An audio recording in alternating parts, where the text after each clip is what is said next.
High! আপনারা অনেকেই অনেক রকম পদ্ধতিতে বেগুনি বানিয়ে খেয়েছেন।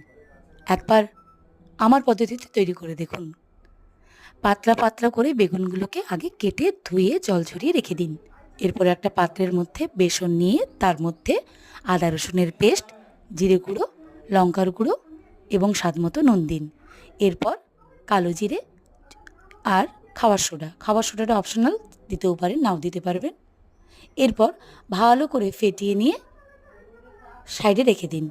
এরপর যে বেগুনগুলো কেটে রেখেছিলেন, ধুয়ে জল ঝরিয়ে রেখেছিলেন, সেই বেগুনগুলোর ওপরে শুকনো বেসন এপিঠ ওপিঠ করে লাগিয়ে ভালো করে ব্যাটারের মধ্যে চুবিয়ে গরম তেলে ছেড়ে দিন।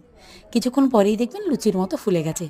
এপিঠ ওপিঠ ভালো করে ভেজে নিয়ে গরম গরম পরিবেশন করুন সস অথবা মুড়ির সাথে। বিশ্বাস করুন খুব সুস্বাদু হবে।